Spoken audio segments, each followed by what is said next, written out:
Alexandre Moranville-Ouellette. Il circule au travers de l'autoroute de l'information, sans dérapage ni accrochage.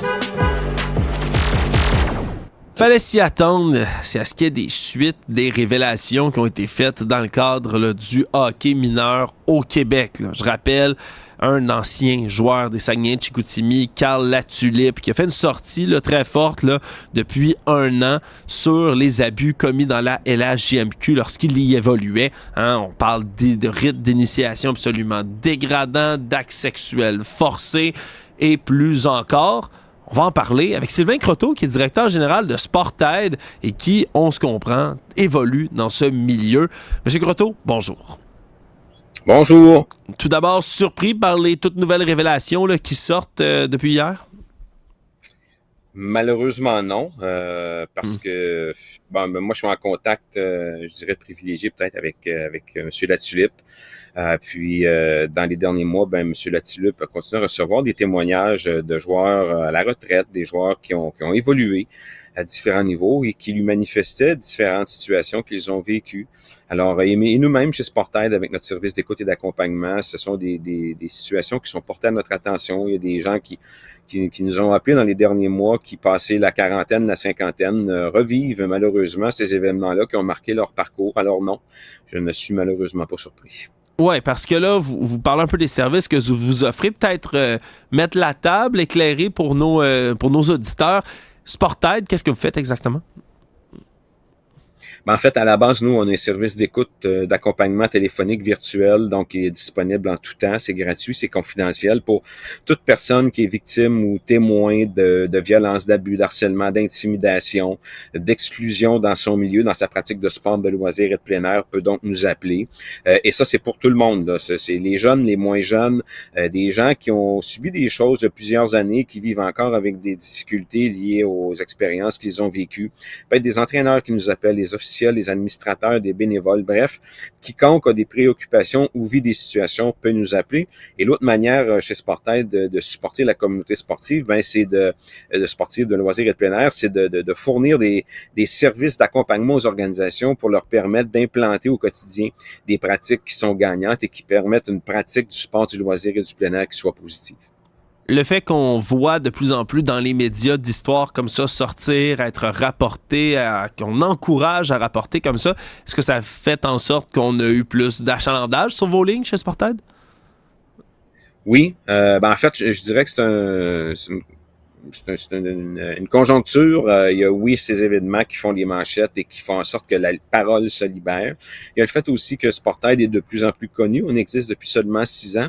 Et pour répondre plus précisément à votre question avec des chiffres à l'appui, dans nos 3 premières années, on avait entre 300 et 400 interventions par année. Il y a 2 ans, on a fait 1028 interventions. Et la dernière année, qui s'est terminée au 31 mars, on a fait 1800 interventions. Ce ne sont pas toutes des interventions dramatiques. Il y en a, malheureusement, oui. Mais ce sont des interventions de toute nature.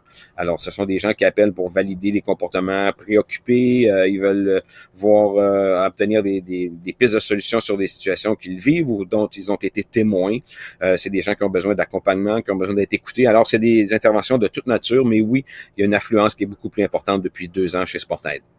Si on revient au cas qui nous intéresse là, dans la LHJMQ, c'est une action collective qu'entreprend là, M.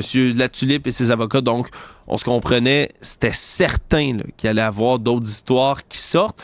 Le fait que ce soit encore et toujours sexuel, là, puis j'en rajoute j'en décris quelques-unes, là, c'est encore une fois séance de masturbation dans des toilettes d'autobus d'équipe, forcer des jeunes à aller avoir des relations sexuelles en chaîne avec une femme dans une maison, placer encore une fois des trucs glacés, chauds, crème chauffante et autres sur des organes génitaux.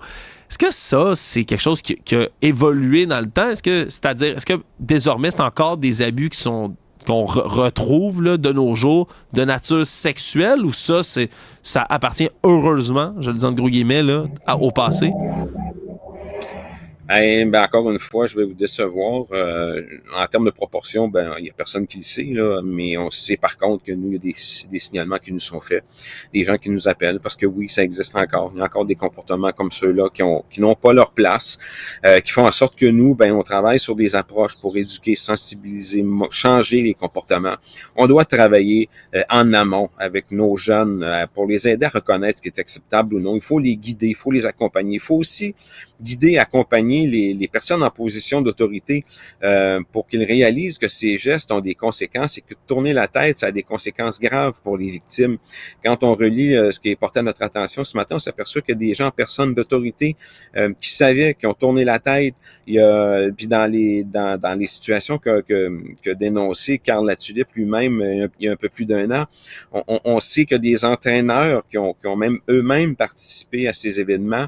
Alors, il y a vraiment un accompagnement éducatif à faire, important. Les comportements doivent changer. Il y a une partie de ça qui est liée, malheureusement, à des comportements masculins. Tantôt, vous avez parlé beaucoup de situations à caractère sexuel. On peut pas faire autrement que de prendre un petit raccourci puis de penser qu'il y a des comportements qui sont liés à de la masculinité qui est toxique. Alors, ça, chez nous, on est en train de voir à développer une approche justement pour venir accompagner, éduquer, pour faire de nos jeunes garçons des bons hommes.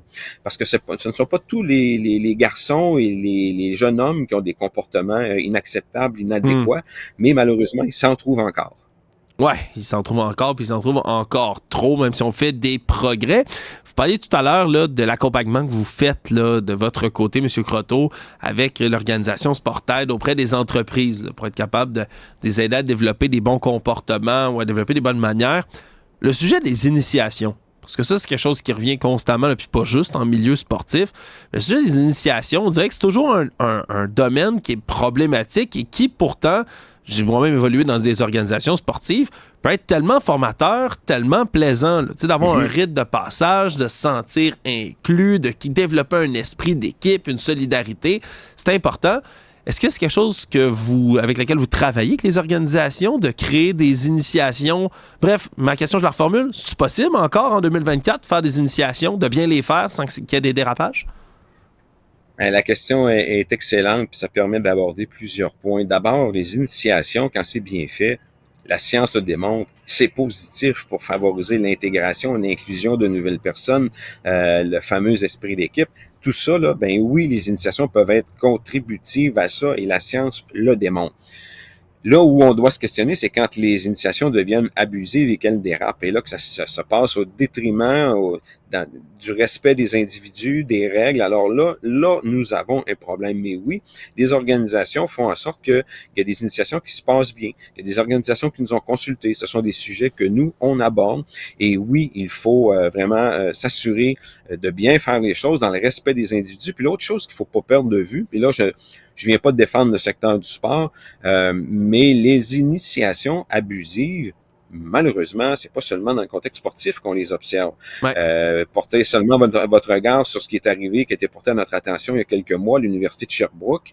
On parlait d'étudiants universitaires, là.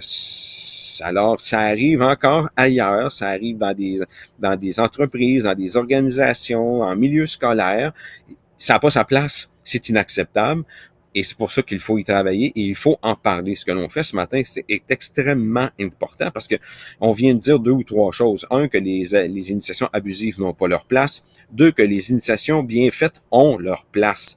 Il ne faut pas rejeter tout type d'initiation. Il y a des manières intelligentes de mener de bonnes initiations qui peuvent être contributives.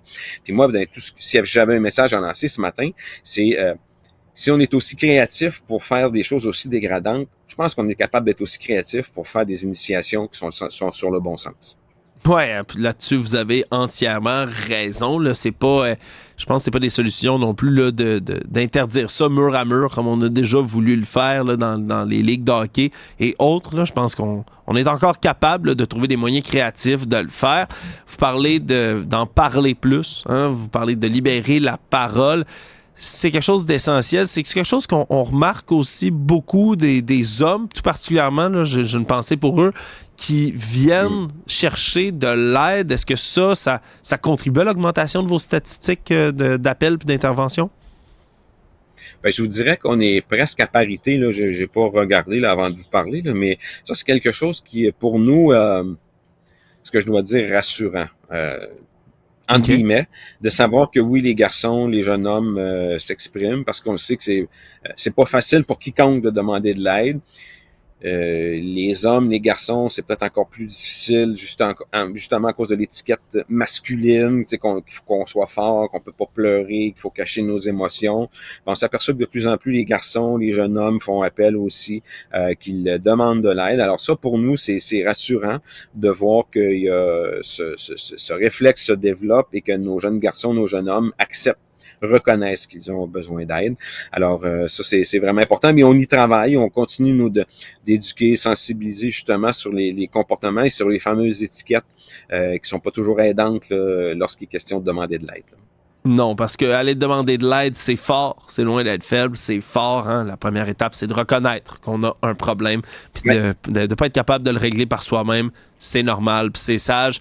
Ben, tout ça est très intéressant. Je suis content de voir qu'au moins, là, au-delà des nouvelles qui sont toujours très sombres là-dedans, là, on apprend des choses horribles, mais de savoir qu'il y a du développement positif qui se fait, c'est rassurant. Sylvain Croteau, vous êtes le directeur général de Sportaid. Merci d'avoir été là. Merci, bonne journée.